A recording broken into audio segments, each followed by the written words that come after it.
We're going to begin the town hall now. Thank you all for joining us this evening for Congressman DeSaulnier's town hall here at Anza High School.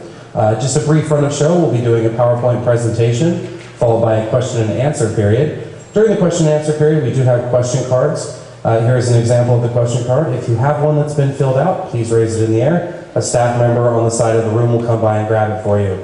If you would like a question card because you have a new question that occurred during the PowerPoint presentation or during the Q&A, feel free to raise your hand and a staff member will bring that to you as well. We do have some dignitaries here in the audience that I would like to recognize at this time. We have Chris Pierce, the assistant principal here at Anza High School.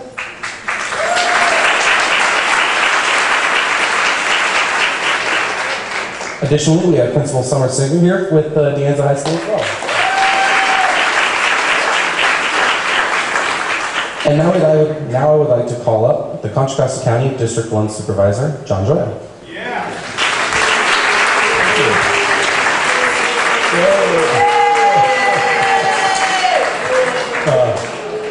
Good evening. You obviously know who I am. I'm John Gioia, and I'm proud to represent West Contra Costa County and the Board of Supervisors.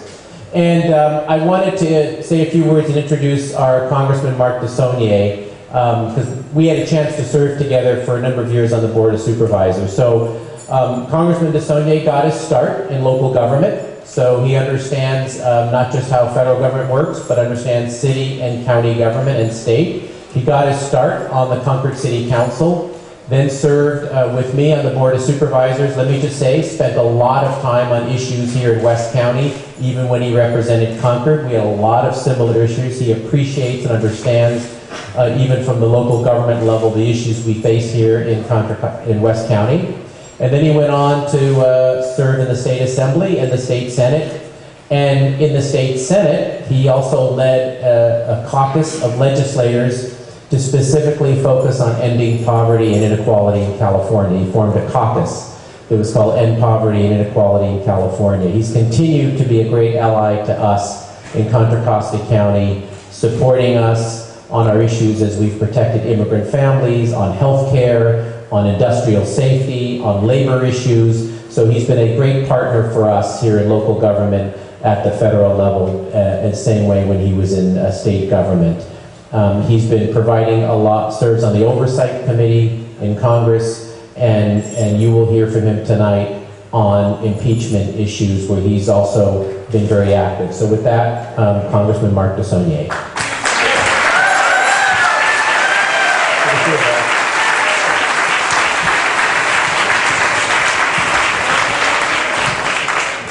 I was just teasing John that was the briefest introduction he's ever given me. So thank you all for coming. I want to thank the school district and the administration for hosting us. I want to thank the city of Richmond, and I want to thank John as well. In any endeavor, in any job, I hate to call this a career because I sort of walked into it and you've kept electing me.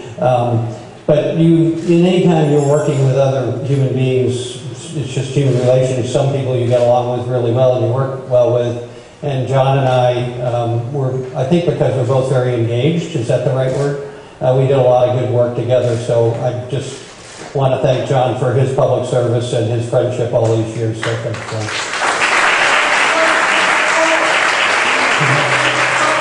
And John has a really important appointment at the state level. I had it for 10 years. John represents the Bay Area Quality Management District on the California Air Resources Board. This administration in D.C. is trying to undermine the U.S. Clean Air Act that was signed into law by Richard Nixon. It was bipartisan. It's an incredible piece of legislation for those of us who like the details of these things. And it's led to California leading the country and oftentimes the world in cleaning air.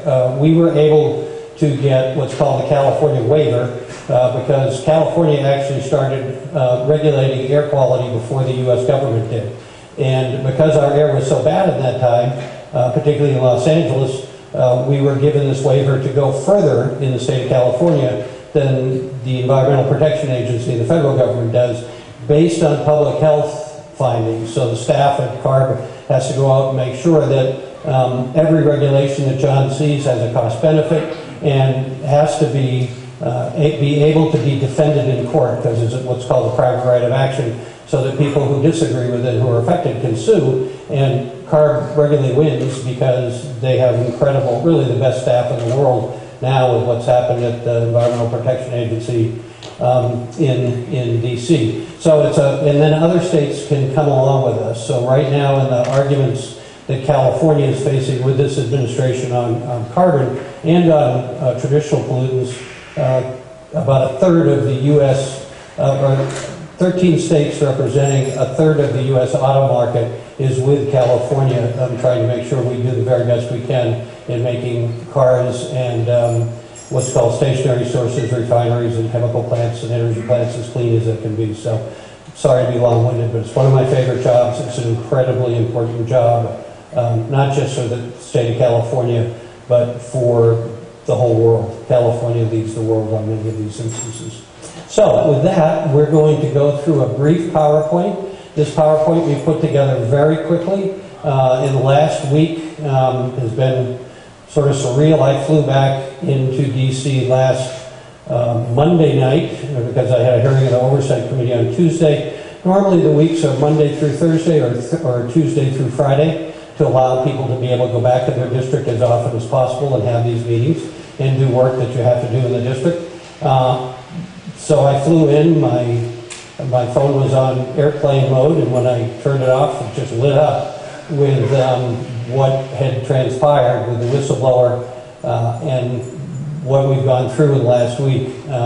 So in a surreal period of time in our history, an administration unlike any other administration in my view in history, certainly in my lifetime, things are happening very quickly. We added 2 pages to the PowerPoint today just based on things that happened today in D.C. So I'm going to go through that. It's focused on the situation around impeachment and the president and the whistleblower, but we're happy to take questions on anything, and I will attempt to answer those. I do want to introduce where'd she go? She's back there waving. I want to introduce come on Chanel, come on up closer so people can. That's the only time, she usually tells me what to do, so every once in a while I get that. We have a great district staff, and Chanel Scales-Preston is our district director, so she runs the Richmond and Walnut Creek offices.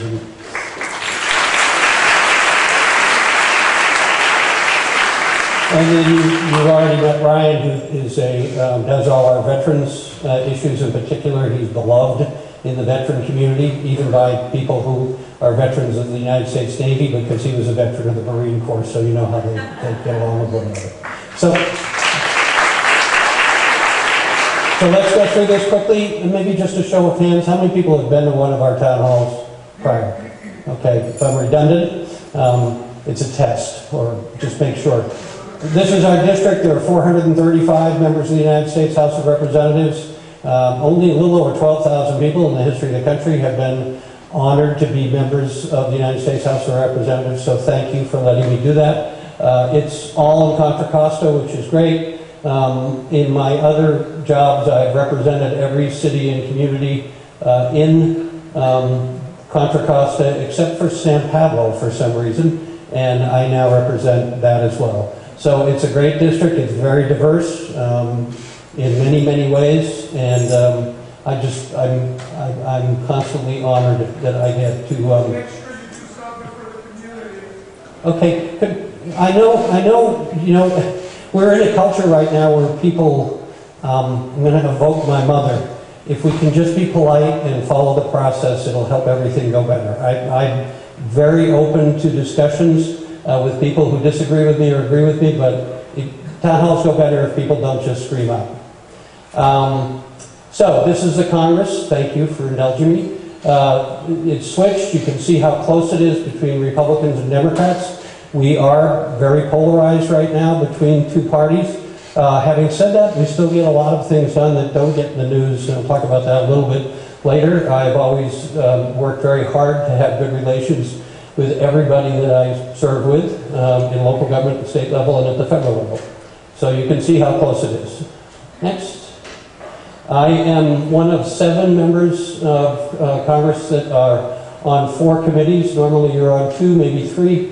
So education, labor, and transportation infrastructure are my main areas of interest. I've spent a lot of time on both of those areas.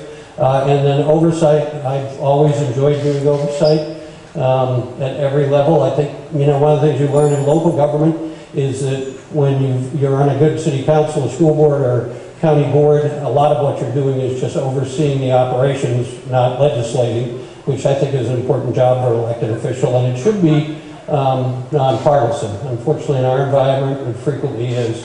And then the Rules Committee, I volunteered to go on, and the Speaker put me on, Speaker Pelosi. It's every bill or amendment that goes through the House of Representatives or through Congress has to go through the Rules Committee. So it's an important committee. It doesn't get a lot of publicity, but it's one of the most important. The only bad thing about it is it's the one committee in Congress where there's no time limit on members speaking. So sometimes the meetings go very long because members of Congress strangely enough talk a lot. So these are 22 things. Well, these are some of the things we've gotten into law. And a lot of these required Republican support. Up until this year, of course, the first 4 years I was in Congress, the Republicans were the majority. So in order to get something passed, either a bill or amendment, I needed to work with the majority party. So when you hear about how we fight a lot, that is true, but it's on big issues.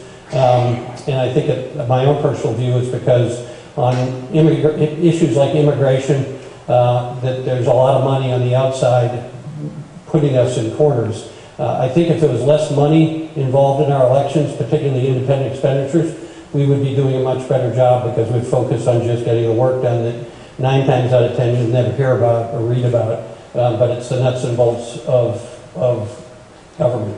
These are a series of things that I initiated. The Future of Work, Wages, and Labor is something I started 5 years ago with 4 other members.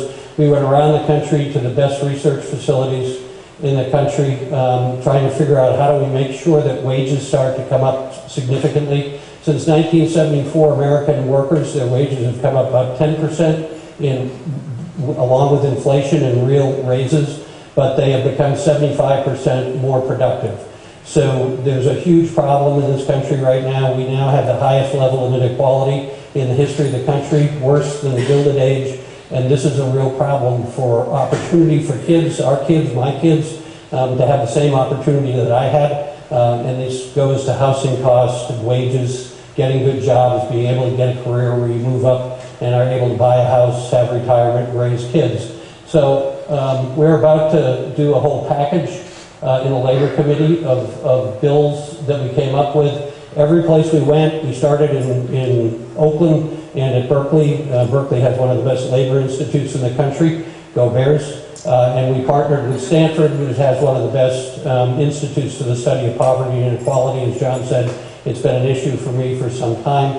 That initiative in California, amongst the things that led to, was California, the state of California, having an earned income tax credit. It's a very important tool. The federal government has one. Strangely enough, California never did, given our issues around poverty. But because of that, Carol Liu, who was then a state senator with me, and I, and Carol is a native of Richmond, we were able to pass that and have Governor Brown sign it.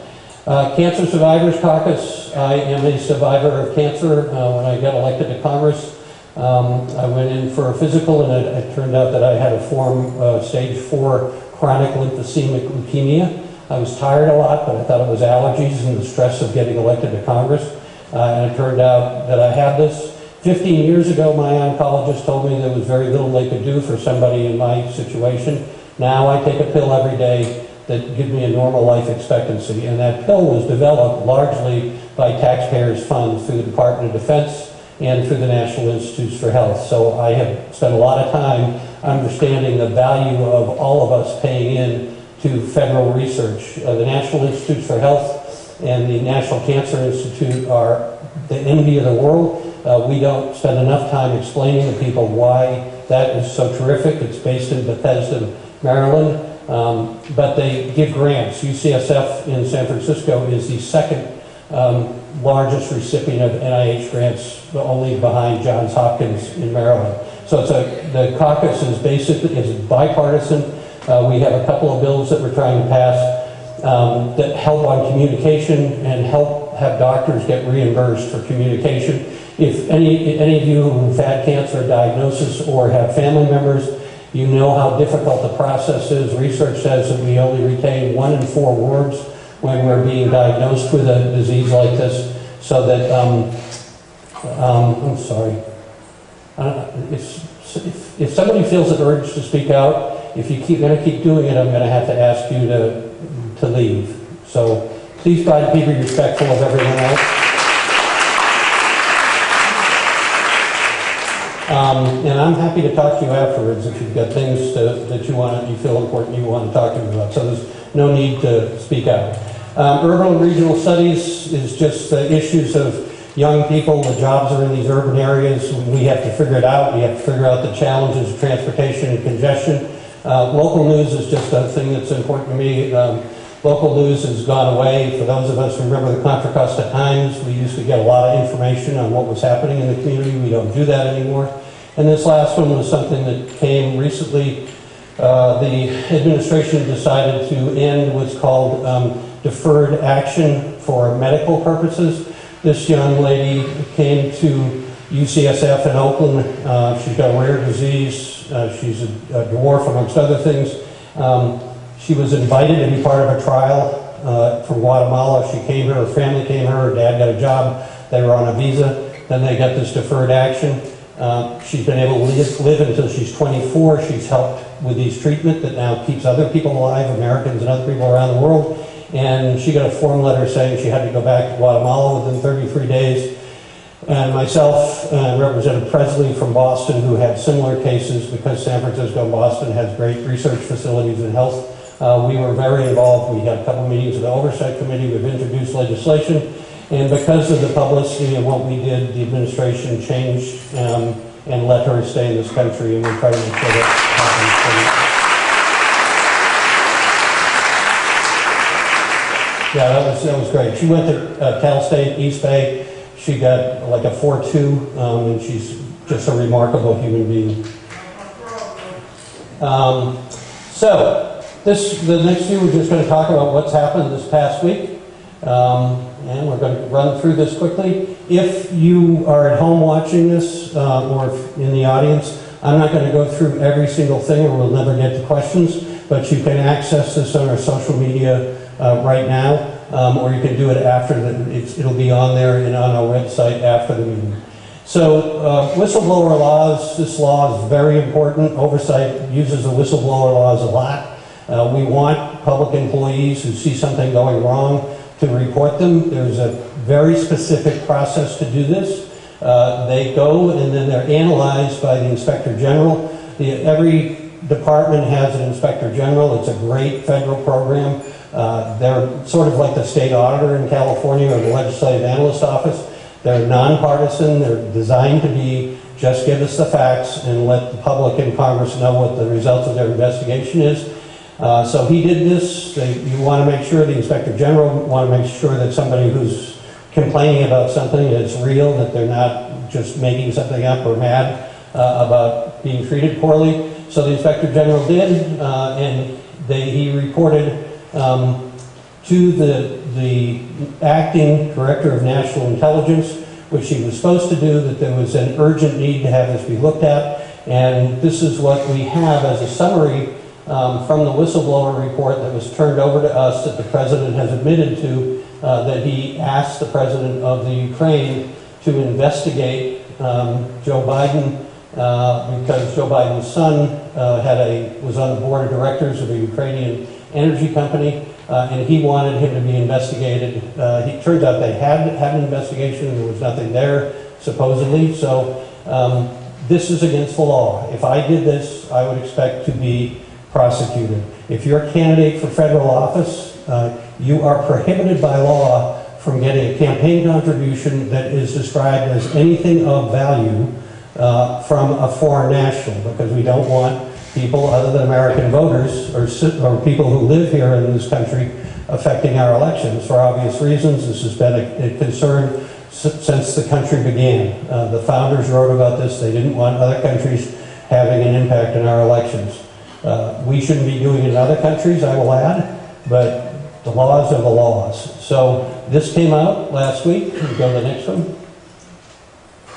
And you can just look through and make up your mind what you think. I mean, people who support the president think this is not as impactful as someone like myself does, but the idea is that this should have been turned over to the two intelligence committees, and it was not. And the administration said to the Director of National Intelligence, we assert executive privilege. So for those of you who were around with Watergate and Richard Nixon, this is always a tension between the Congress and different administrations about what is executive privilege and should be kept private, and what should be the knowledge of a co-equal branch of government, the Congress, that's designed to have oversight of the president and the administration, so that, you know, there's a tension there between the two, and it's a healthy tension in my view. And this is, you know, this is the same thing at state levels. I love Jerry Brown, but we had differences of opinion on things, and that's why you have a legislative analyst office and a state auditor to sort of be the referee when there's differences of opinion. So on the oversight committee, there are 3 committees of jurisdiction specifically to this, and then 3 other committees that have some role in looking at what happened. The Intelligence Committee looks at what specifically happened in this phone call. The Oversight Committee, which I'm on, is going to look at whether there was a cover-up. So there's an assertion in here that there was a lockdown, in quotes, where they moved recordings or summaries of these phone calls with multiple people, including between the President and the President of Russia, and they put them in a separate category than they usually do. So we're going to look and see if there's anything to that there was a cover-up there. And then the Foreign Affairs Committee will look at a separate issue. And the idea is to do this as quickly as we possibly can, but still go through due process and demonstrate to the country that we're doing things in open. So this is the more specific part of what the law says and what it says transpired. I think the last one is important. The whistle, I mean, this is a lot of pressure for this person to go ahead and do this. You can see he's being attacked by the president and by some of the president's surrogates. So the person had a lot of courage. They could have just said, I'm not going to get involved. Next. So this is specifically what our attorneys say that they think he might be guilty of. In addition to these are the one I mentioned, is campaign finance laws. So that issue of getting something of value as a candidate from a foreign national. So we'll look into all these things. This is important. I've gone on a trip to the Ukraine. I didn't meet with the current president. I met with his predecessor. Ukraine's an important country in foreign affairs. It was a part of the former Soviet Union. When the Soviet Union broke up, it started its own country. There's a lot of corruption in not just the Ukraine, I've been in Romania, they've got a real problem there too. A lot of these countries that used to be part of the Soviet Union, their transition to democracy has been, and capitalism has been a struggle. So what we want to do is make sure that when we support them, they're trying to be as above board as possible. And, you know, we need to do that in this country too. But unfortunately, in a lot of these countries that used to be part of the Soviet Union, people with a lot of money, the plutocrats, have more influence. We have that same problem in this country, if you ask me, but this is very bad. So trying to get that right is important. They were invaded by Russia. Putin annexed the Crimea. I've been on the front lines of what is a hot military war, and they're obviously vastly outnumbered. When President Putin ordered the invasion, there's a famous story about he didn't know what was going on, and the joke was, well, there are little green men here that certainly speak Russian and they are Russian military, but he was denying it. I was in a conference with a former KGB officer in Berlin after this happened, and he made Senator Durbin, actually, a wonderful member from Illinois, former roommate of my predecessor, George Miller, asked the question, well, how can we trust the president of Russia when he lies so often. This is before the current president of the United States.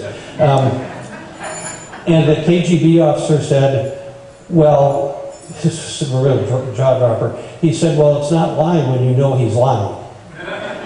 So, you know, this is part of the problem we have in foreign affairs right now, that in most human relations, if you can't trust the person you're dealing with, as we all know, and in politics is very true, if you can't trust the other person, you don't have a very effective relationship.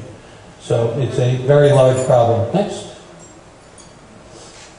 So this is basically a summary of what's happened so far and what will happen in the next week and then after that. We are in our districts this week and next week. We go back the following week.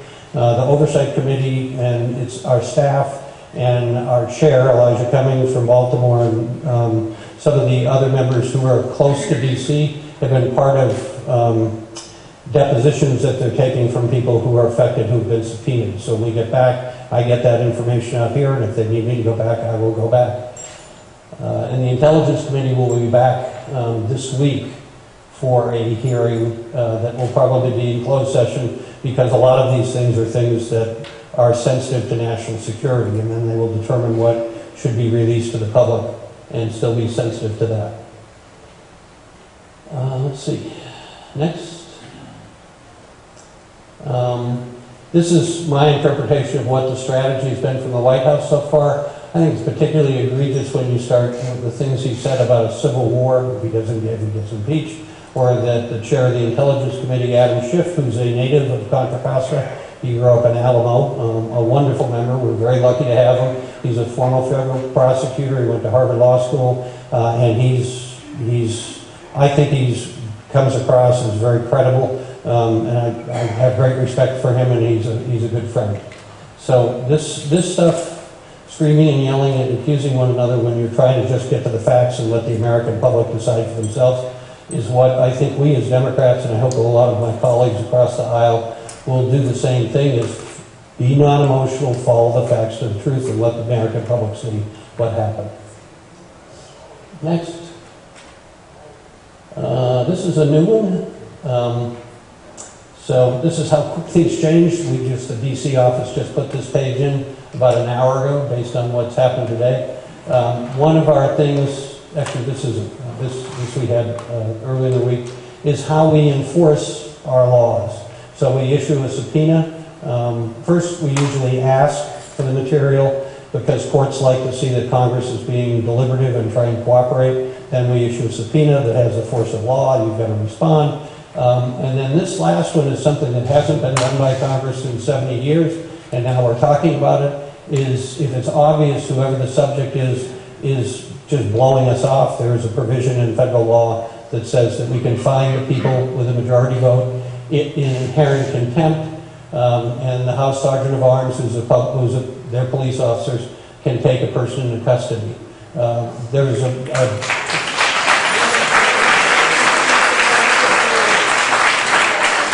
Next.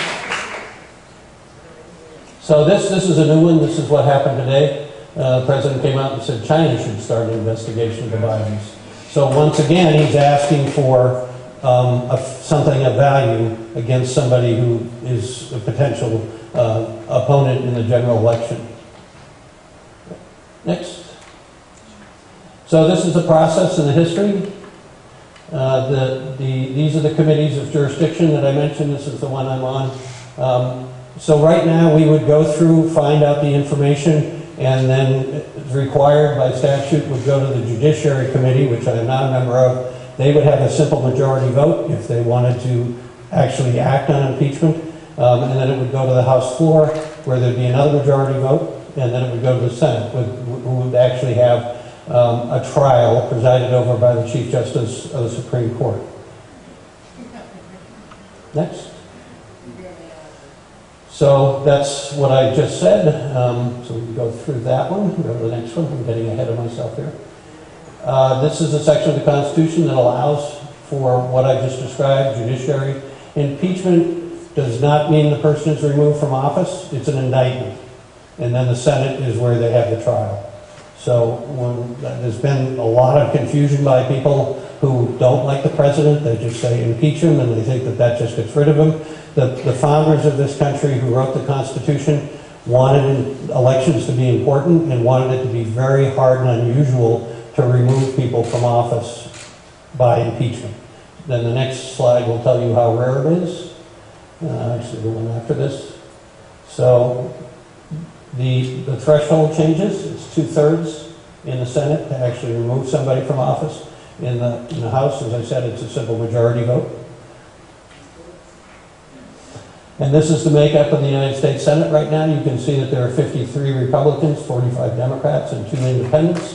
So how you get to, this has been one of the reluctance of the Speaker Pelosi, to go ahead with this, because the likelihood of President actually being removed from office, given these numbers, and given how divided the country is right now, is not, if you're a betting person, you wouldn't put a lot of money in it happen. However, that can change. I was the 14th person in the House of Representatives to be in favor of impeachment. I voted three times for impeachment on the floor of the House because I think the process needs to start.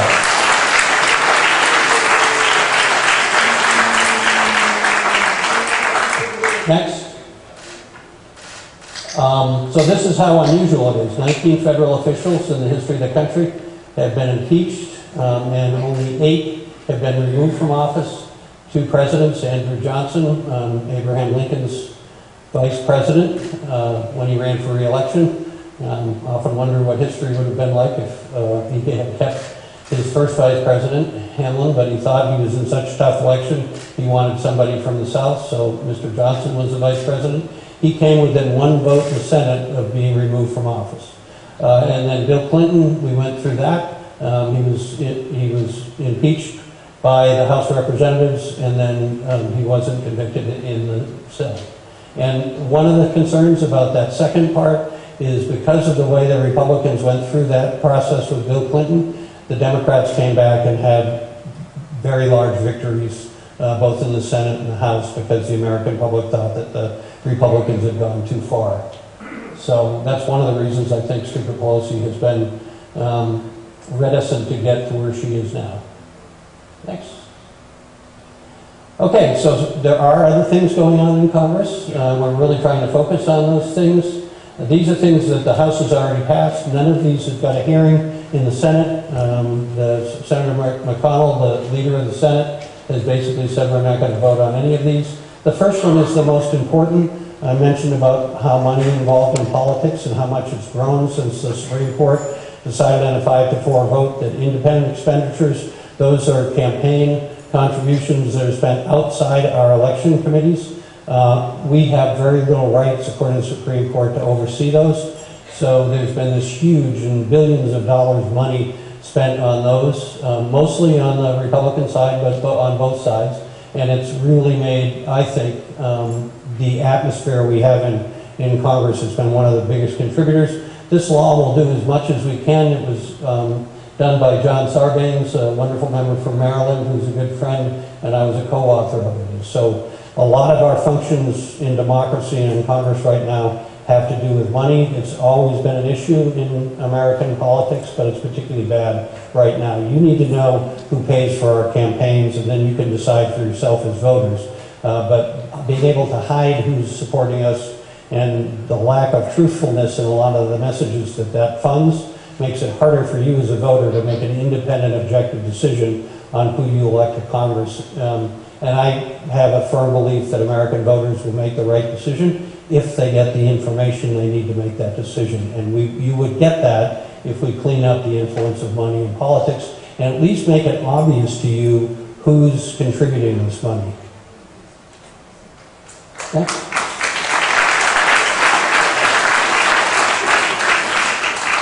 This is, I want to introduce Chanel, but this is the work that we do.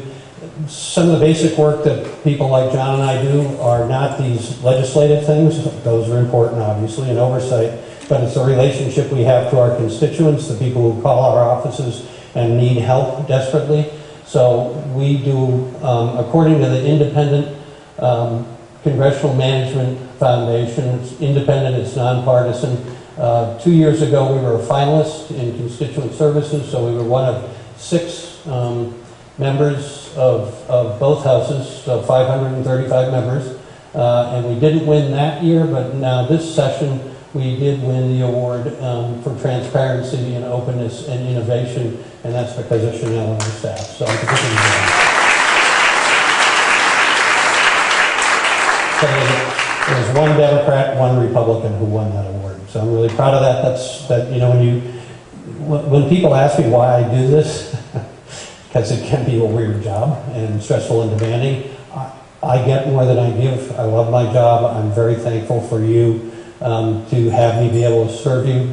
But it's these things. It's when constituents come up and say, thank you, you helped me save my house, you helped me get my Social Security. Those are the kind of things that are tremendously rewarding, because the people who call our office, they're really desperate by the time they call our office, and they're frustrated. So it's wonderful to advocate for them.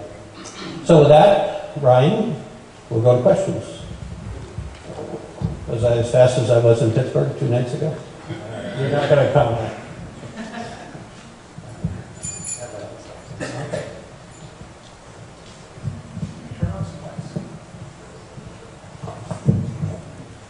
Good evening again. Very briefly, if you have a question card that's filled out, please raise it in the air and a staff member will grab it. If you have a new question and you would like a blank card, please raise that in the air as well. And Well, you already turned one in. then I have the question cards up here, and we'll be going through the questions as they were turned in.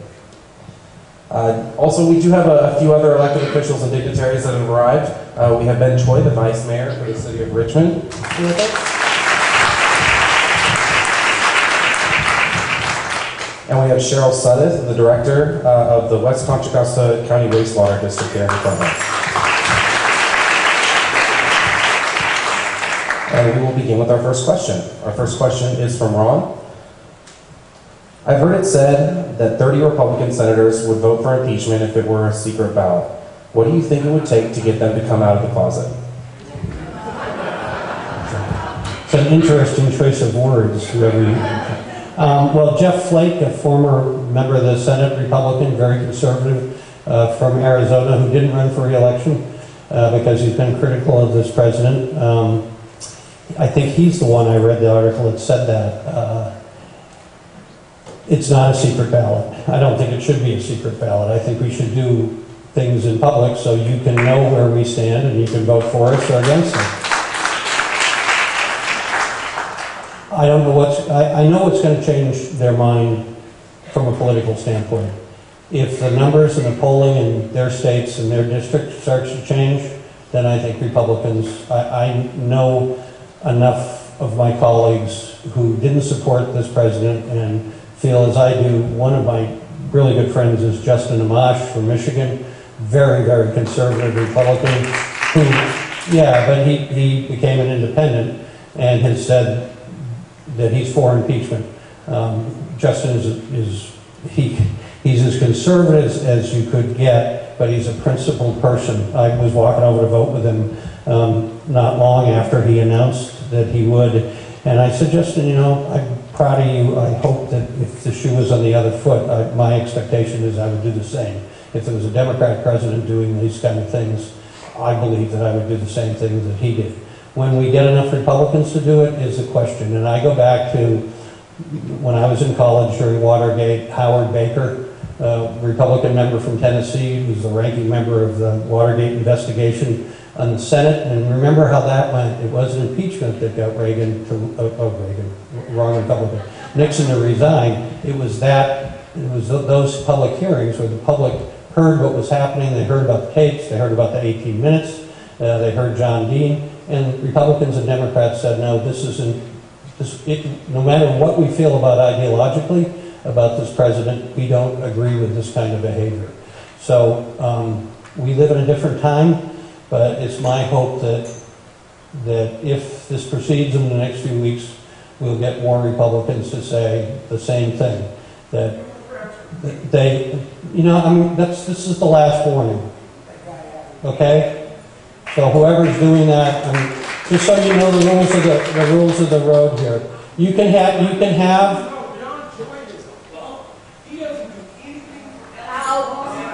Okay, I'm going to ask you to leave, sir, please. Okay. Good night, sir. If you want to have a town hall, you have a town hall. And you can invite everybody to come. But you're going to have to leave. And if you don't...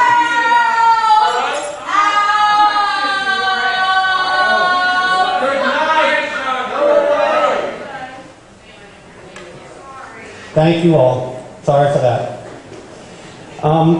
You know, democracy works if we're civil with one another. I always try to be civil with people. I respect people who have a difference of opinion, but we're supposed to work within some civility, and that's part of what's wrong with our democracy, is if we're screaming at one another. That's what the that's what the Russians want. They want us to be screaming at one another. We need to respect each other.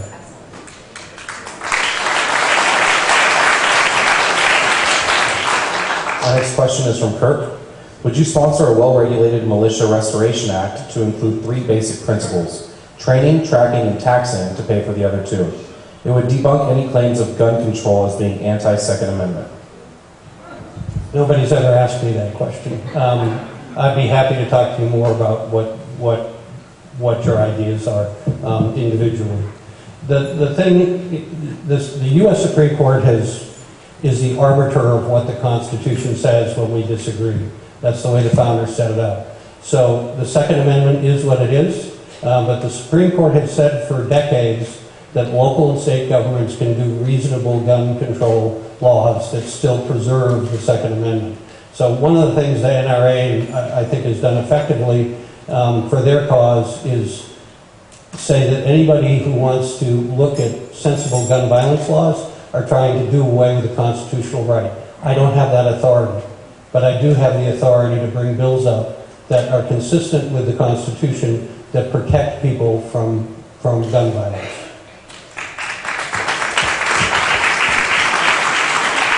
Our next question is from Alice Towie. You had requested to read your own question. Would you still like to do so?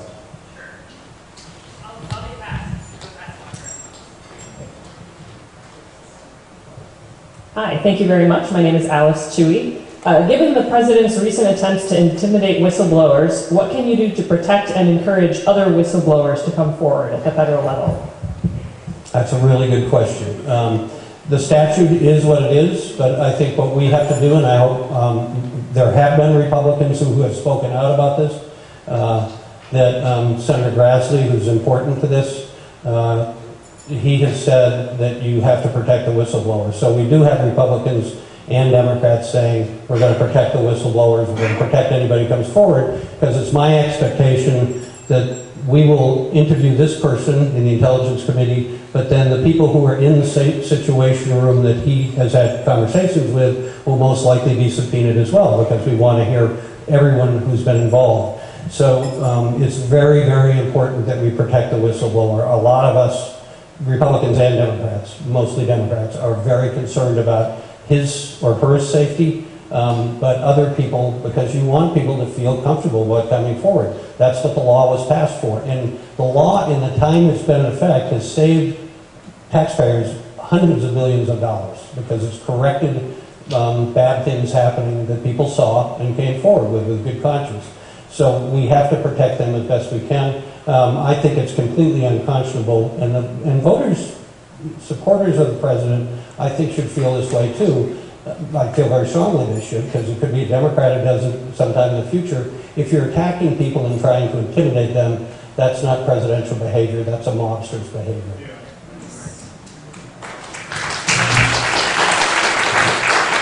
Our next question is from Matthew.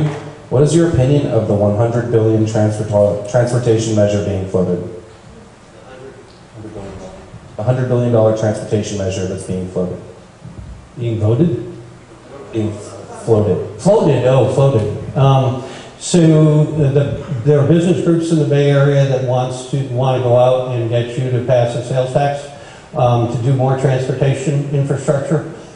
We need to invest in infrastructure in this country. The federal law government should be more involved. We never should have done the gas tax the way we did at the federal level. The state just corrected this. They didn't index for inflation, so after 30 years it doesn't purchase as much. as it could if you had indexed it for inflation. So our infrastructure, the National Association of Civil Engineers does a report every year. They're very well respected. They estimate that we have $3 trillion of unmet maintenance needs and capacity things that we have to do on transportation. So the longer we wait, the worse it gets. This country, historically, since the Eisenhower administration, has had the state-of-the-art infrastructure in this country when it comes to transportation. We no longer do. We have to spend a lot of money in passenger rail services, I believe, because we can't get out of congestion just by building new highways. There's something called induced demand in research and transportation. The 405 in LA is an example. We built 2 more lanes of the 405, and the modeling just ate it up because people would get on and they're used to going 25 miles an hour, and that's the way it is. So we have to spend on infrastructure. My meetings with the people who are supporting this idea has been that the Bay Area and California can do a better job at project management. I chaired both transportation committees in the legislature. I was very critical of the eastern span of the Bay Bridge. If you remember, I did a long investigation because that was 10 years late and it was $5 billion over budget. And we don't know what the seismic quality is because of issues that came up during that. So there are better models in the United States, the best being Seattle and Puget Sound. They do a great job of project management and then explaining every quarter to the public with something called the Gray Book, what they're investing in corridors and what you're seeing in changes in congestion. So we need to do that in California, we need to do it in the Bay Area. In my view, our transportation support in the Bay Area and a lot of places have been based more on political relations than on the engineering of how do we move the most amount of people the most efficiently. In places like Japan, London, in cultures that have really gotten good at moving people, they do it based on what the engineers say will move the most amount of people the most efficiently and effectively, and the politicians, the electeds provide oversight for that.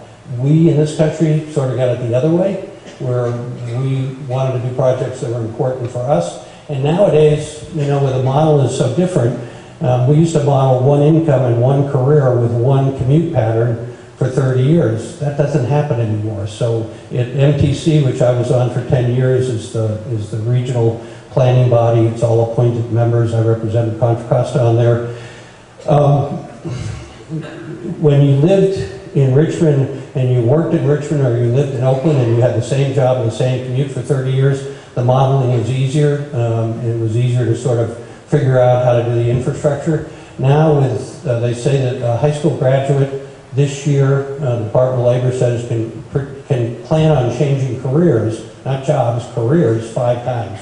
So the demand on people changing jobs, changing where they live, has made it much more complicated to plan this. But it's all the more reason why we have to be more driven by the objective research of how do we move the most amount of people efficiently. So this is a long way of saying I've spent a lot of time on transportation. I think we can do a better job to make sure you're confident that we're spending your money wisely. And I have said that if they don't put that in the measure, I won't support the measure. If they put that in, I think they're going to be more like Seattle, then I would most likely support the measure. The New York Times did a story about a month ago on the future of transportation governance, and it was about Seattle and the Puget Sound, what they do up there. They really do a great job. And they have the same kind of pressures that we have in the Bay Area with their economy and technology. Our next question is from Esler. Concerning Medicare for All, what's in it for us seniors? We have been paying Medicare taxes all of our lives, only to get inferior coverage, like higher copays, deductibles, and donut holes compared to our company-paid retirement benefits when we turn 65. So, since I am a user of Medicare, and I support Medicare for All, but I support a better Medicare for All than the Medicare we have right now. In the wealthiest country in the history of this planet, I do think health care should be a right for American citizens. In this country, we pay the highest per capita individually, and we pay the highest as a percentage of GDP. We're about 18% of our GDP, gross domestic product goes into healthcare. The next highest of industrialized countries is Japan, and they're about 10%. So there's clearly some waste in our system. We can make it more efficient. We can provide better services. And I'll say one of the smartest things I ever did, and those of you who've come to these before, was when I was in the County Board of Supervisors. As a county employee, I bought into the Contra Costa Health Plan. People told me not to because I have to go to the county clinic and a hospital. I did it because I felt loyalty to the county, and I was the deciding vote to rebuild the county hospital. But I also did it because I was young enough and thought I would never get sick. And it's turned out to be the best decision I ever made. They do a great job. And it's an example, a national example of the public option.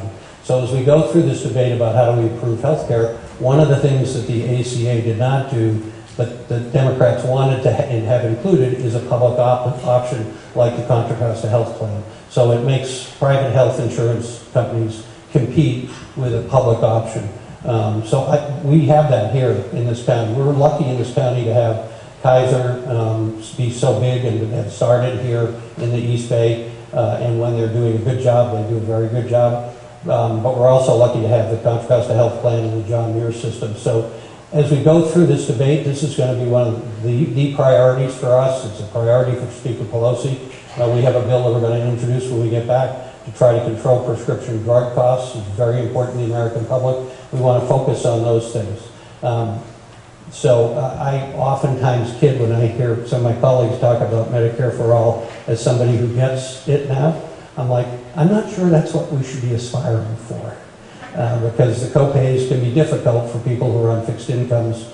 And we've got to make sure, particularly for those folks, that they don't have costs increase. On the drug that I take every day that saves my life, it costs $500 a day.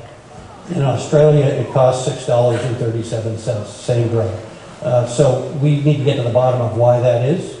What's a reasonable rate of return for the private sector to invest in research? We want that money in it, but we don't want people gouging the market.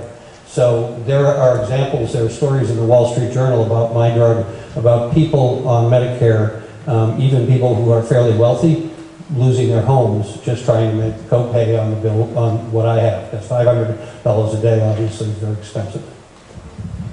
Our next question is from Pamela. Is Congress looking into the skyrocketing incidence of teen suicide in boys 18 to 25? Yes. I have been very involved in suicide prevention for 30 years. My father took his life just over 30 years ago. I was the last person in the family to talk to him. So it's personal and professional. And there are things we can do to prevent suicide and depression. One of the biggest things we can do in the Affordable Care Act, one of the great things it did was it required parity for health insurers between physical health and behavioral health. We are learning so much about how the brain works, how we can deal with depression, whether it's hereditary or whether it's because of your life experience and your environment. I have a bill that has a number of co-authors that I introduced last time that's a priority for suicide prevention. 60% of the people who are successful in an attempt at suicide, it's a strange way to say it, who take their lives, go to see a primary care physician within 3 months of them trying to take their lives. So since we know that, what we want to do in my bill is put behavioral health people in the biggest clinics and let primary care physicians be more aware of the signs of potential suicide. So that bill has gotten bipartisan support. I hope it'll go forward, because then when the primary care physician will be more aware of the fact this person looks like they have depression, they might be suicidal, so they bring a behavioral health person in. When you get that kind of treatment, 80% of people never attempt to take their lives. So you can take people who have very high acuity in behavioral health now, and between the proper medication and the proper treatment and therapy, people can live full and happy lives. If we had the knowledge then, 30 years ago, that we have now, and I was able to get my dad, if I knew he was in the straits he was in, if he told me, I could have gotten him the services he needed, and he would have lived a full life. So suicide prevention is a big thing. We have a real problem in this country with what's called diseases of despair. They're particularly robust in rural areas where jobs have gone away and the community has suffered. So this is a nonpartisan thing. And it's one thing that we can really do a great job with in this country. The ACA gave this benefit, but we didn't provide the infrastructure, so we don't have enough people going into behavioral health as a profession, so there's enough people to see people who are properly trained. But the research on neuroscience and behavioral health that we're living through right now is astronomical. Their ability to see how our brains work and how we're affected and measure that, we're really in a golden era of research. But we're not providing enough infrastructure to get that knowledge out to people who need the treatment they need.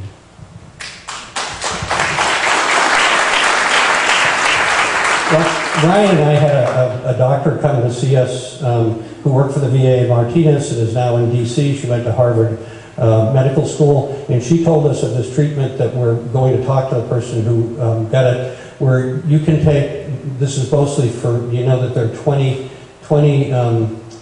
former military people commit suicides every day in this country as an average because of their experience at war. So this treatment takes some drugs, puts it in a specific nerve that goes right to the amygdala where people have post-traumatic stress. And we were told that it's having this phenomenal impact where they can get one shot or they get one every 6 months and people go out and live a full and happy life. 60 Minutes did a segment on it, and it's potentially transformative. But this is all based on amazing research. Our next question is from Mark Wasbert. You had requested to read your own question. Would you still like to do so?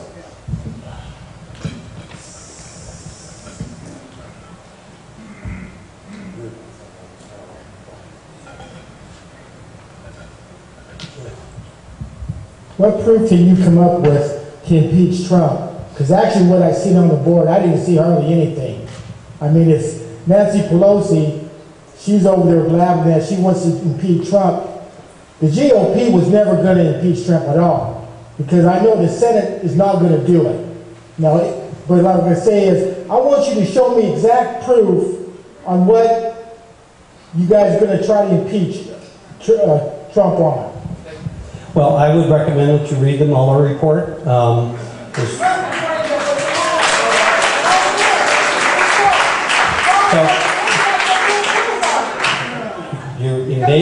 You're in danger of joining the other person. I'm going to attempt to answer your question. I'm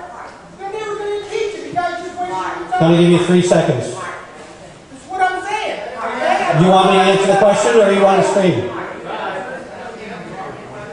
So the answer to the question, see, this is the problem. When you have somebody who won't let you answer the question, Listen to it.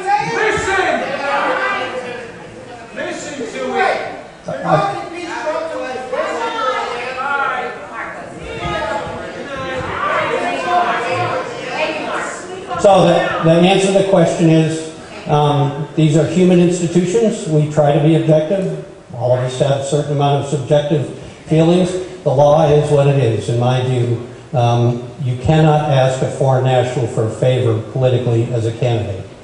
He did. He admitted it. He just did it again.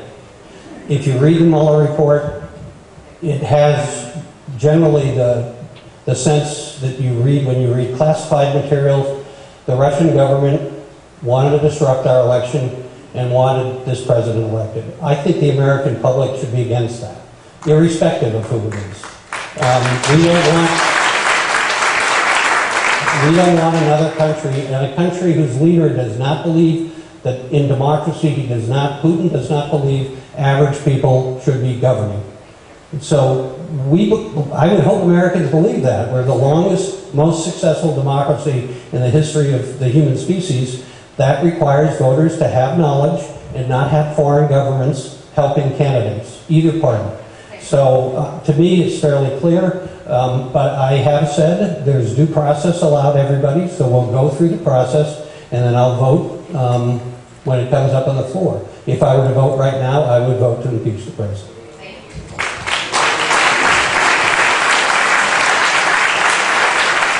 Along those same lines, our next question is from Jane. Do you support widening the impeachment hearing beyond the Ukraine issue? I think we want to focus on what's in front of us. One of the things that I thought the Mueller report was incredibly damning, but it was more than voters, I think, could digest. So here we have something very specific, The president has admitted to it. We will just follow it. We'll follow the facts to the truth, is what Elijah Cummings likes to say, and I like to say.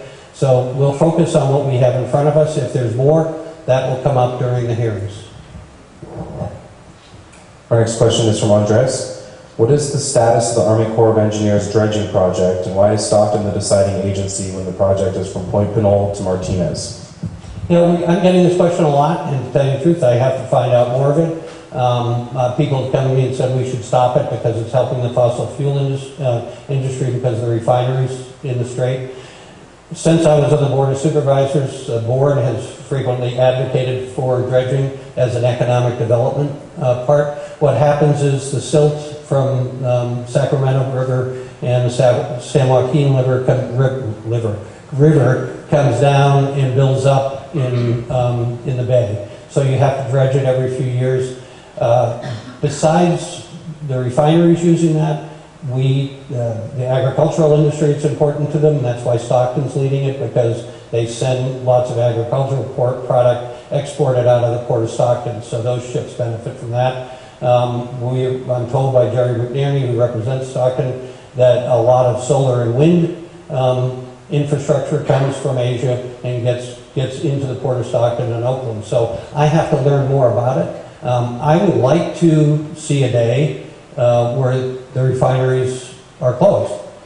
But right now, we rely on them. They provide good jobs to local people, unions, very good paying jobs, highly skilled people. But we need to work on a transition. John and I were talking about this, and I think we should really do it here in this county, is what happens when there's a $25,000 battery electric car that has 200 range. Well, then the world changes. So if we don't start to prepare for that world, we won't be ready when that happens, and we can be like West Virginia in the coal industry, where we're left behind.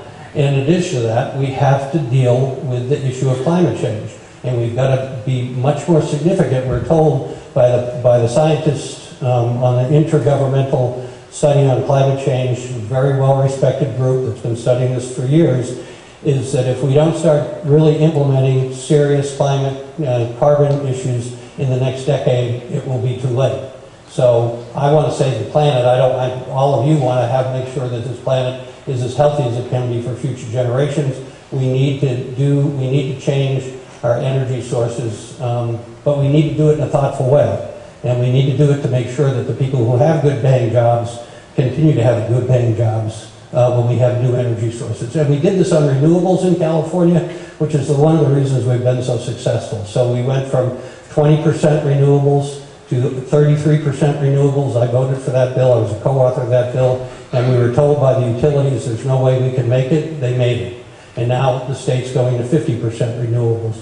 But what we did with that was we made the environmental goals, but we also worked with labor to make sure that everybody who was going to lose their job when we started changing energy sources had a job that was going to be paid just as well in renewables. So we have to do the same thing for alternative fuels when those cars are here. Our next question is from Larry. Why is it a crime for a member of the public to lie to Congress and not a crime for a congressional member to lie to the public? It is if we're under oath. So it's the same for us if you're under oath. I might add, if you made members of Congress tell the truth all the time, you'd see a big turnover probably. But I think it's really important. And I don't know my kids tell me I sound old and I tell them I am old, but there's a cultural thing right now that, in my view, is exemplified by the current administration, where if you're not bending the rules, if you're honest and ethical, by a lot of people in that country, whether it's business or public life, it seems to me that they look at you like you're a sap.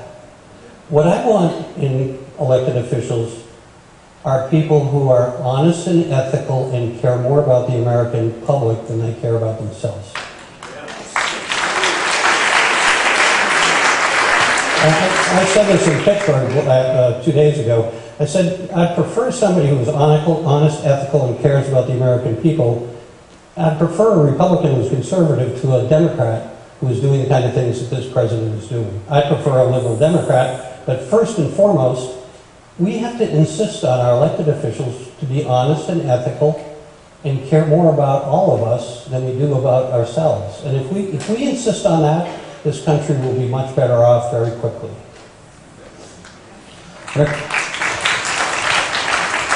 Next question is from Matthew Trujillo. You had requested to read your own question. Would you still like to do so? Okay. Why do the Democrats let the Trump administration officials get away with defying congressional subpoenas? And why won't they arrest these individuals?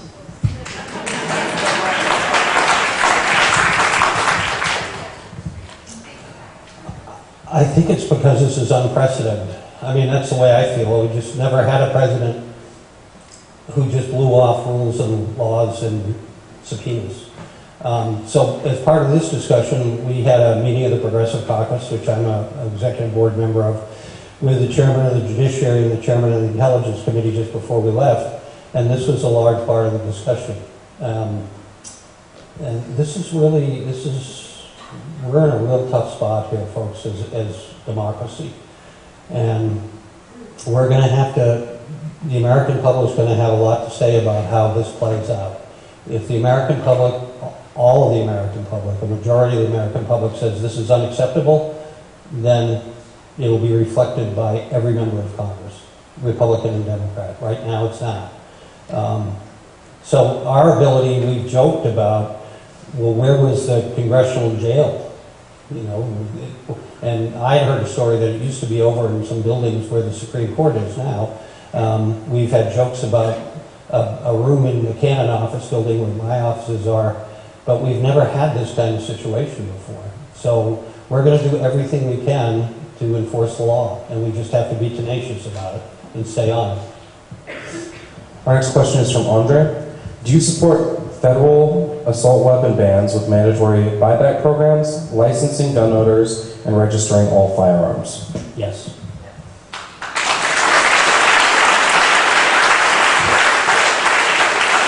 One of the things I think, and I do town halls just on gun violence, and you get the PowerPoints on that.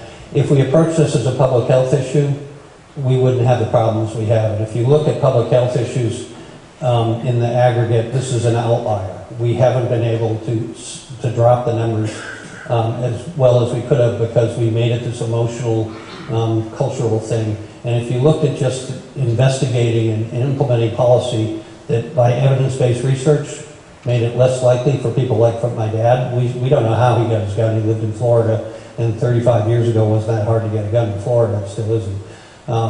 But 2/3 of the people who die from gun violence in the United States, was about 100 a day, die from suicides. So and you're more likely to die if you're in a house that has a weapon in it. Now, some people lock them and maintain them, and I'm not saying you can't have hunting rifles and go and do that legally, but we have to implement sensible violence prevention. And there's no reason, in my view, for a person in the United States to have an assault weapon. There's just no reason. That's a military law.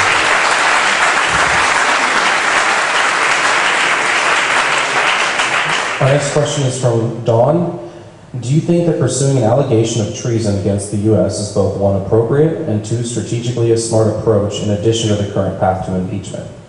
I think what's really important for us is to focus on what's in front of us and really focus hard because there's enough there. And I would think that an objective person, irrespective of whether their support of the president or not, should come to the conclusion that what has already been done and admitted to by this president is sufficient to remove him from office. So we need to focus on that. Our next question is from Sean. What is the Democrat strategy for dealing with and addressing Mike Pence?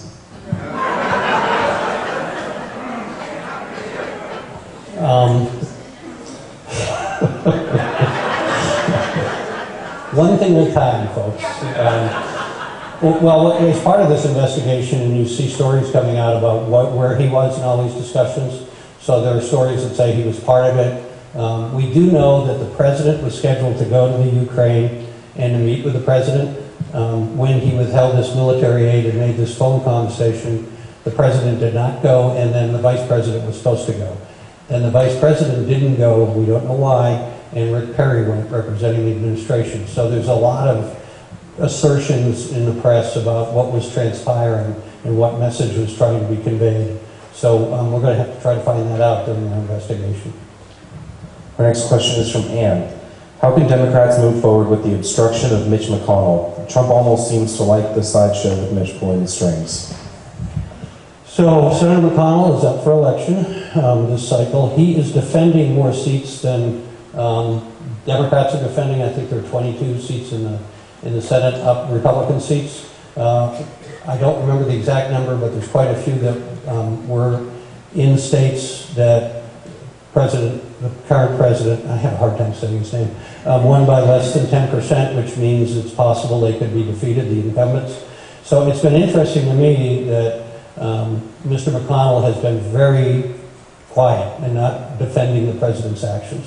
So I think he's trying to figure out where this is going. To back to the question, the Jeff Flake question, most Republicans did not support Trump. Most electeds did not. So I don't think, if they thought he was going down and the voters started showing that in their districts and their states, I think they'd be pretty quick to not defend him. But what is happening right now, they're afraid of it. Our next question is from Susan. We need to stop moving, shipping, and handling coal in Richmond. Over a metric ton comes into Richmond with tiny particles polluting the air and affecting our health negatively. Can you help us stop coal in our area?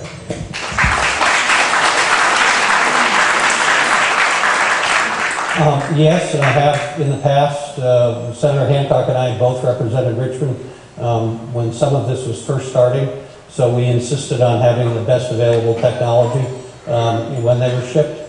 The important thing here is to make sure the public is protected, and the air district that John's on and CARB needs to give us that information about how we can do it, but we also need to make sure that the people who are paying their mortgage, we make sure that they get a job moving something that's safer for all of us. So I'm happy to help and happy to have that discussion. Our next question is from John. Because Schiff has interjected himself into this whistleblower, is his phone conversation, email, text messages, etc. going to be subpoenaed? Are his aides going to be interviewed as well as himself as to what was said between them and the whistleblower? If not, why not? Who are you talking about? Schiff. Adam Schiff. Yeah, everything should be, I mean, we should look at everything.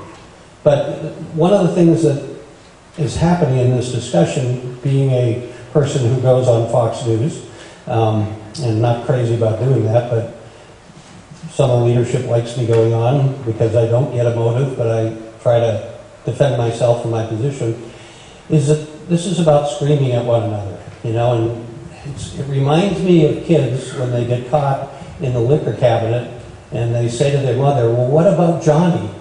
And a good mom says, I'm not talking about Johnny, I'm talking about you. And that's what we need to focus on. So everybody should be held to account, Republicans and Democrats. Honesty should be nonpartisan. But we have to be careful about getting in this trap where they're deflecting from what we're focusing on. So you can do both.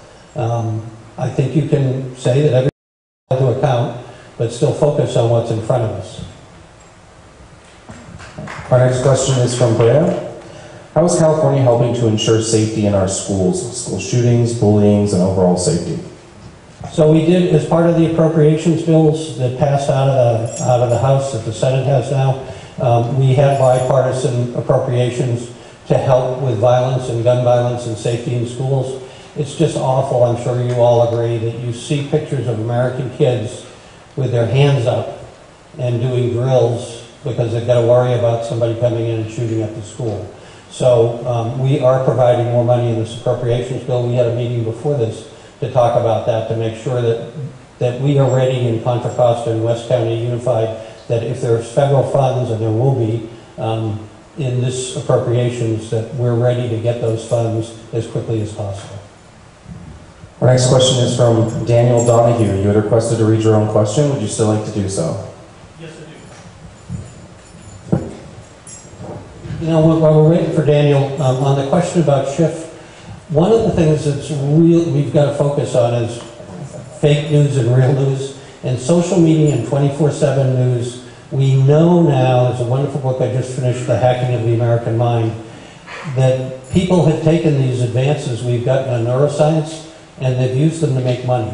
So we know that when our brains individually are in the energy, we can do imaging now, where they see the electrons where our energy is in our brain. If it's in the amygdala, where our fight-flight mechanisms are,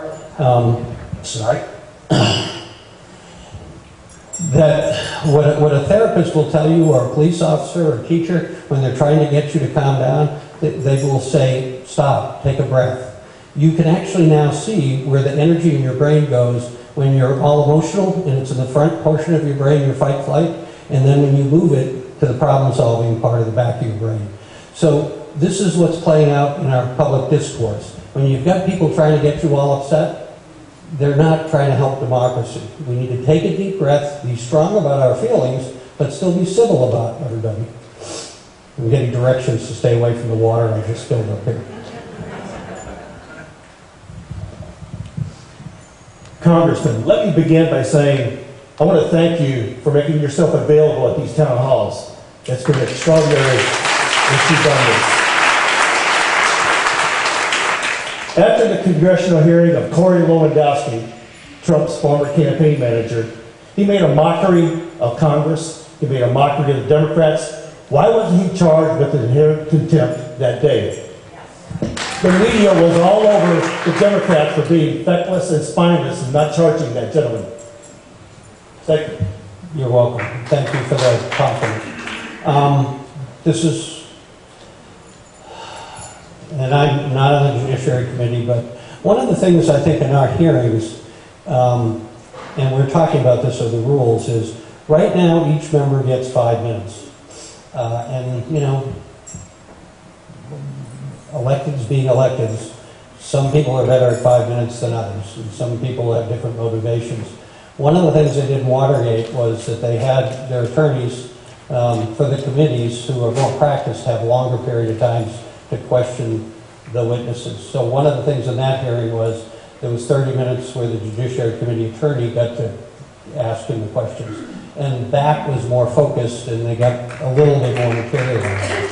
So we have to think about the strategy on this, about holding them and doing inherent contempt and using whatever legal authority we have to, as Adam said yesterday, we're not fooling around, but we also have to think about how we are portrayed and how we are most effective at holding them accountable. And I think the 5-minute rule, we need to give more time to the people who are the investigators and the attorneys to also have a longer period of time to question the witnesses. And we can look at history, and that's been more effective when we've done that. Our next question is from Lindsay. How will the House get Trump to comply with their requests for information? So this is coming up a lot, and we're just going to have to be tenacious. We're going to have to.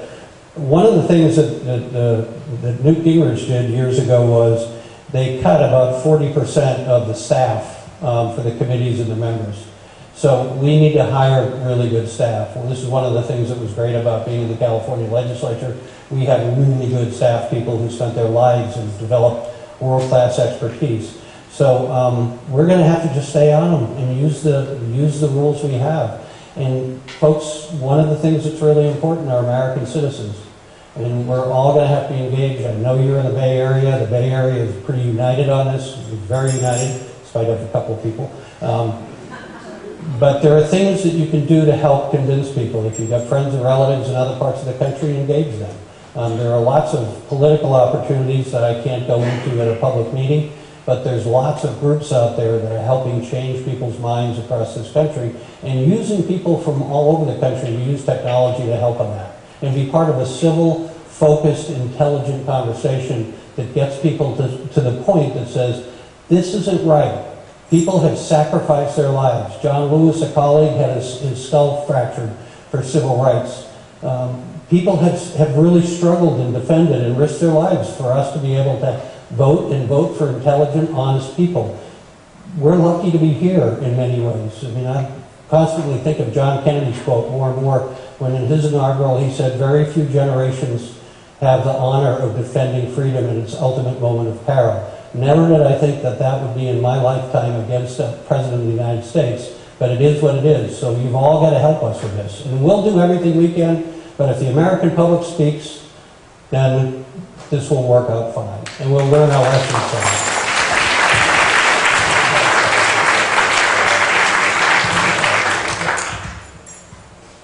We have time for a couple more questions before we wrap up. Just so you know, if you did not have your question asked today, then if you have a question card that's been turned in, we will answer it via email or mail, as long as we have all of your information here on the front. Additionally, the town hall will be available on CCTV, as well as available on the Congressman's Facebook page, and all of the PowerPoint slides will be available on the Congressman's website. Our next question is from Mike.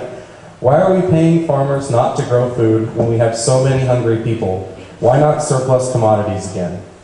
First of all, I just want to point out that thanks to Megan, who's a wonderful staff person over here, graduate of St. Mary's, thank you, I am not using a plastic bottle. However, I did knock the water over, so Ryan is telling me, and people in the front row are saying, move away from where you spill the water so I don't slip.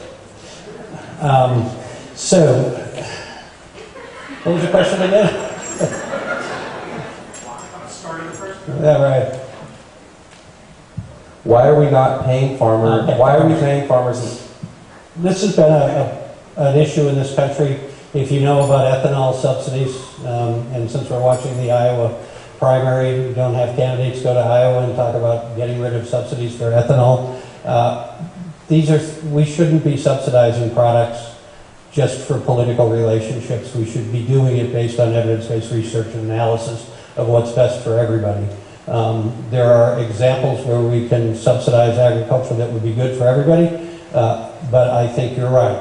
And as somebody who spent a long time in the restaurant business, it was part of what used to be until a week or so was called the Berkeley Food Ghetto. I used to own the Santa Fe restaurant, if anybody's old enough to remember that, with Jeremiah Tower. I had a successful career before, not a successful career. But, you know, what's happened in American food is really quite remarkable. In a lot of these high schools, they're getting most of the food they get from within 50 to 100 miles of the food. We starting in Berkeley with Alice Waters at middle school. We started these gardens that are now all around the country. So the way we eat, the way we produce food, to make sure that the nutritional value is what's important and the reverence for the gifts of farming and food preparation, we need to do a much better job of, and it's something very important to me. Years ago, Marianne Cunningham, who was co-author of the Fanny Farmer Cookbook and lived in Walnut Creek, described to me what the American Food and Wine Institute wanted to do. This was in the 70s, so I'm dating myself, about changing our relationship to food, and I'm shocked at how much we have changed since Marianne Cunningham told me that we can get really good, nutritious, wonderful, organic, locally grown food in this country that 30 years ago, it was all mass produced. So your question's a really good one, and it's an important one. We talk about this a lot on reauthorization of school food subsidies, and we fight a lot with some of our colleagues who represent areas where big ag is subsidized, and we don't want that. We want to have really wonderful, nutritious food given to our kids. And there's a huge public health benefit, obviously. This will be our last question. Once again, if your questions have been turned in and not answered, they will be responded to via email or mail, as long as we have all of your information on the question card. This question is from Wendy. Please explain what types of presidential actions constitute violation of the presidential oath of office. Well, since this is the last question, I couldn't possibly go through everything, and there's a lot. But I think what I've said before is the most damning thing to me in this case is the campaign violation. It's not the most damning thing in terms of the damage it does to the country. It would be more looking at the treason related to this. I am one person who thinks, and I've spent a lot of time on this, reading and talking to experts, This president, there's a lot of reasons why this election happened with this president. I don't think he would have gotten elected without the investment of the Russian government. He won by 77,000 votes, exactly where he needed to win. And then when you look at other places that were closer, North Carolina, Virginia, Florida, there was a concentrated effort. We know now from the Mueller report how many millions of people, Americans, were contacted through social media. They suppressed the vote. So that combination of things created this. And that, to me, is the most damning thing. So let me finish there. Just I want to warn anybody who walks up here, don't stand where I've been standing or you'll slip. And we don't want a lawsuit from the school district or against me. And I just want to really thank you all for coming and listening. One of the best parts of my job is to do town hall. So thank you.